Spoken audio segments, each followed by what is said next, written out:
Hello students, today you're going to take notes on waves, mostly focusing on electrical and electromagnetic waves.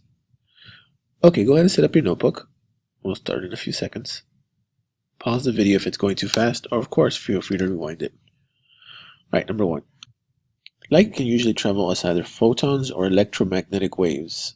We've been talking about electromagnetic waves, and those are waves of energy. They're related to electricity and to magnetism, which is the same force. Go ahead and come up with a question for 1, or you can use this question. How can light travel? Okay, moving on to number 2. Here are the parts of a wave. I do want you to draw this in your notebook. When I grade notebooks, I want to see this. So go ahead and draw this picture here. And here are the parts of a wave. On the state test that 8th graders take, they might ask you to identify some of these parts. So the top of the wave is called the crest. The bottom of the wave is called the trough. And from one wave to here is the wavelength, or from the bottom to the bottom of another one is the wavelength. And every wave has a different wavelength, crest, amplitude.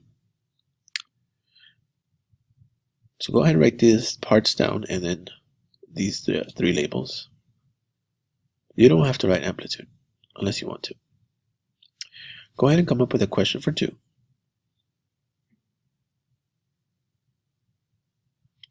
Now this is for electromagnetic waves, but it can be for any kind of wave, earthquake wave, ocean wave, all kinds of waves have these parts. Okay, number 3. The frequency. Frequency is the amount of waves that pass a certain point in a certain amount of time. So let's say it's an X-ray. X-ray would have much more amounts of waves in a set amount of time. Let's say it's a weak wave, like a radio wave. There would be less waves in a set amount of time. So this is the picture I was referring to. Gamma waves or gamma rays, they have extremely high frequency, and that's why they have so much power. And then let's say radio waves would have less frequency and less power. And each color that we see, red, orange, yellow, is its own different frequency. So if you change it just a little bit, our eyes can detect the different frequencies up to a certain point, and then it becomes invisible, where our eyes cannot capture that frequency anymore.